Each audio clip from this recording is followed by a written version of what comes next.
In October 2024, my friend Steph and I walked the Camino Inglés, approximately 120 kilometers of an ancient path through northwest Spain.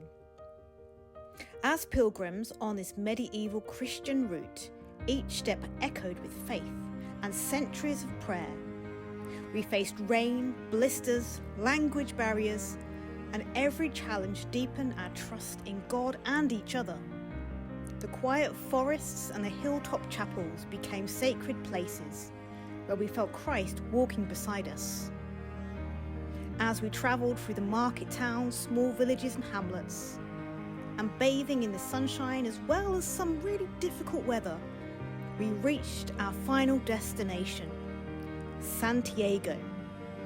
More specifically, the Cathedral of St. James, one of the original disciples. The Camino transformed us, not by the miles that we walked, by the grace that we received along the way and the people that we met and travelled with. So stick around, follow our journey. And you know what I'm going to say next? It's time to rock up and ramble.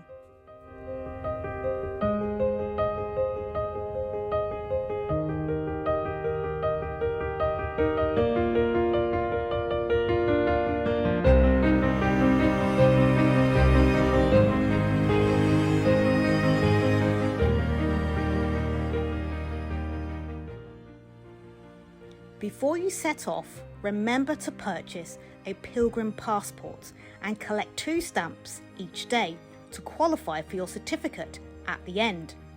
You can pick up stamps from most places: local shops, cafes, bars, restaurants, hostels, hotels, wherever you may be staying. There's lots of places to pick up those mementos along the way. You do need to walk 100 kilometers or cycle 200 kilometers to become an official pilgrim. There's lots of different Camino routes and some of them don't quite meet the distance for the certificate. But you know what? Don't worry about it. Walk the Camino how you want to. But I did use a passport and it's lovely to have that little keepsake of my memories and all the places that I visited along the way.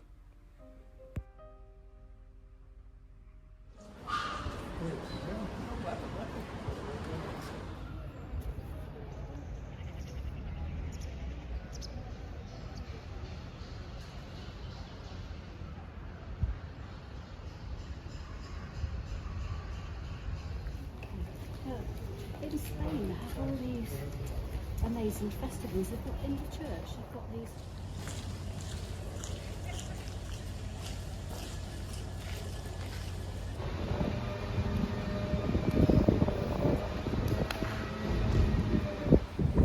We've just stopped off for lunch. We could have stopped at the many lovely trendy wine bars here in the town of Ferrol, but instead we ended up walking into a little greasy spoon cafe full of workmen. And I tried to order myself a tortilla patatas and ended up with a ham and cheese roll. And what did you order, Steph? Patatas bravas, much like it, double egg and chips. Yeah, so I don't know what's going on there, but we were fed, it was nice, it was reasonably priced, and we're good to go. So yeah, we need to maybe work on our Spanish, don't you think? Yeah, definitely. Yeah. Spanish skills are lacking. Right, so we're just hand-railing the sort of coastal line where the harbour is. Very shortly we'll be making our way out of this town. So far, so good.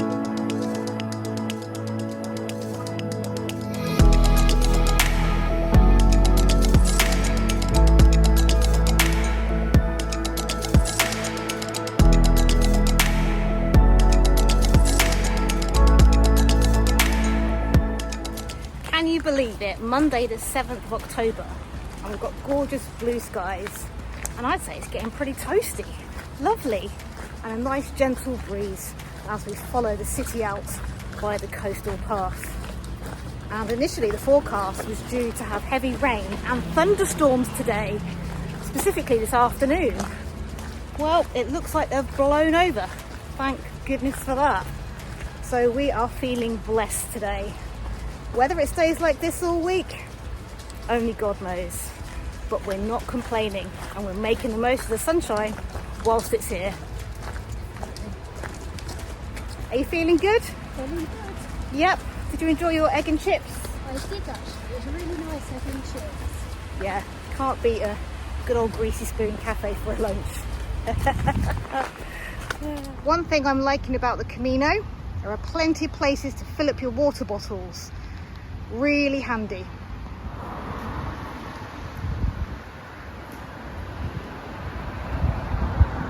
We're just taking a few moments to rest our hot feet, and we are by the Politico de Gandara.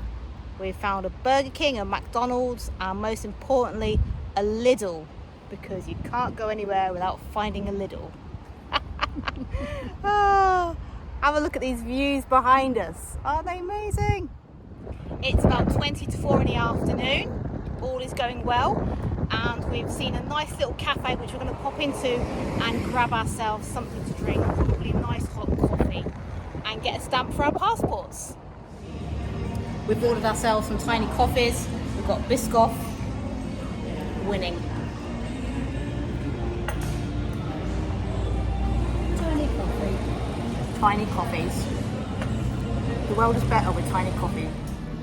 This is our Camino Inglés official passport, which we got right from the beginning of the trail at the Tourist Information Centre. It costs €2. And to qualify for your pilgrim passport at the end in Santiago, you must get at least 2 stamps a day. So there we go. That was the first one was from the Tourist Information Centre, and the second one just here is the coffee shop that we're in. So yes, coffee shops, restaurants, B&Bs, the alberge and hotels, lots of places along the way you can go and collect your stamps. And at some point I will get around to filling that in a bit later. And there's plenty of stamps, because you have to bear in mind, not everybody does it over 6 days. Some people might take it a little bit longer, or some people might do one of the longer Caminos, and that's absolutely fine. So yes, that's all the information on there. There's a QR code if you want some more help. And I've got this little plastic wallet to keep it in, to keep it nice and dry if it rains. That cost me €5 from a local shop in Ferrol. There you go, that is the passport.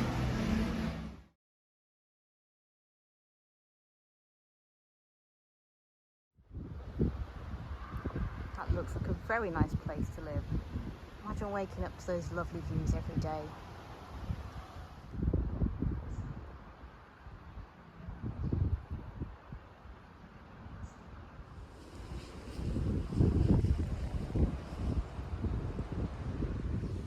Been blessed with sunshine today, so I can't complain. 102 kilometres left to go, and we're now entering this very pleasant little woodland. Yeah, first section of woodland that we've had so far on the pilgrimage.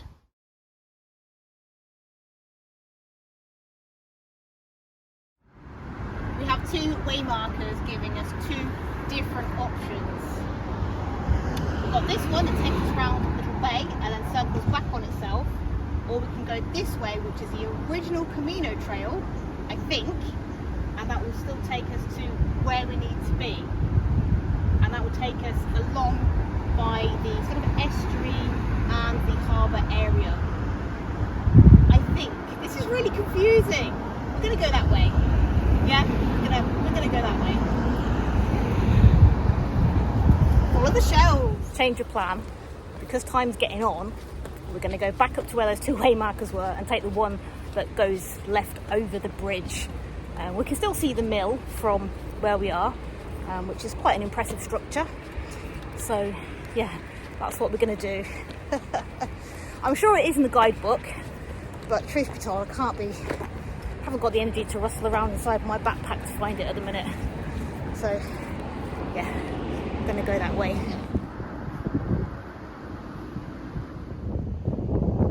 Check out this amazing wall art. I am impressed. So if you do the slightly longer route, you'd come back through under this underpass. I'm just showing you this just so you can get a feel for it. It's got a lovely Camino Inglés feel to it. Gosh, that one's got a snail on his face. How bizarre. Here she comes. Here she comes. Now on Camino Inglés. And it's starting to rain. But we may actually stop here and use one of the pilgrim hostels for tonight. This wasn't where we were going to stop, but actually it feels like the right thing to do. And it's yeah, a really lovely green space right next to the seawater. So just chill out maybe. Yeah, I think that's what we're going to do. This is where we'll be staying tonight, hopefully. We haven't seen many pilgrims on the trail, in fact none, so I'm hoping we'll get a bed without a problem. I've never stayed in an albergue before, so it'll be a first time experience for myself and Steph, and the weather is turning as we expected, but it feels like the right thing to do to stop here, and we're both happy with that decision. So we've arrived at the albergue, which is one of the hostels designed for pilgrims, and it's a mixed gender dormitory, something that we've never done before, and we're going to try and embrace it. It's different. Everyone here is lovely and super polite. There's no staff present, so we have to be here at 7:30 to ensure that we get a bed. There is a number on the reception window where you call and you make sure there is a place available for you. In the peak season, you have to book in advance or get here really early because they do work on a first come, first served basis. But as it's October, there's plenty of room, so we should get a bed tonight. We'll check in. We do need our passports for that, so they'll be ready. We'll also get a stamp for our Camino passport as well.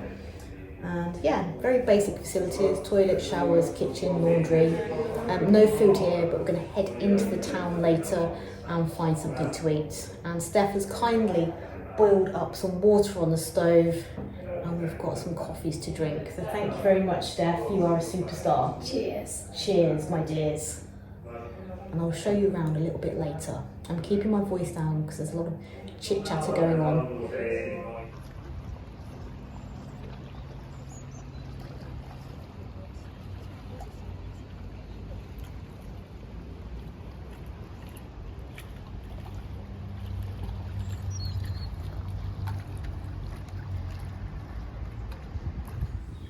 We've made friends with two guys in the albergue, two lovely guys called Richard and his friend Kent, and they invited us out to join them for a meal this evening. But as it's a Monday, most cafes and restaurants are actually closed. There's a few bars open, but they're not serving food. However, we did find a shop and bought lots of sweet snacks and some pastries and some Spanish-style donuts, which look delightful. And what have you got? You've got a ham roll. A cheese roll. You've got a cheese roll. And I've got, yet again, another ham and cheese roll as well. I have a feeling that's going to be a reoccurring thing for this adventure. And the woman was so kind, she made up the sandwich there in the shop. And look at this. I've got a very, very nice bottle of Rioja to wash that down with later. And yeah, less than €6 for a bottle of Rioja. Fantastic. So yeah, all good. We're going to head back to the albergue. Still waiting for the host to turn up so we can actually officially check in and get our stamp. And yeah, we'll see you shortly. And it stopped raining. I did break out the waterproof just in case, but yeah, the weather's a lot calmer now. We managed to get to shelter in time. Whilst it's quiet, let me show you around this albergue. Now, before anyone points it out, yes, I do realise I was mispronouncing the word albergue in the video clips that you've just watched. For some unknown reason, I was putting a slight French twang on the word. I don't know why that was. But anyway, it was clean, it was affordable, it was on the trail, perfect location. Now the albergues that we stayed in did vary in standard depending on where we were, so please don't expect this in every single one. But that's a part of the adventure. You never really know what you're going to be walking into. But using WhatsApp and Google Translate, we managed to secure a bed for the night, which was really helpful. But if we had turned up and all the beds were already gone, we would have to find somewhere else to stay. So my advice is, before you set off in the morning, make sure you have a plan B. Right, so that's the end of day one. Thank you very much for tuning in. If you liked what you watched, do give it a big thumbs up, leave your comments below. And I'll see you in part 2 very shortly. Thanks for tuning in, look after yourselves and go well. Bye-bye.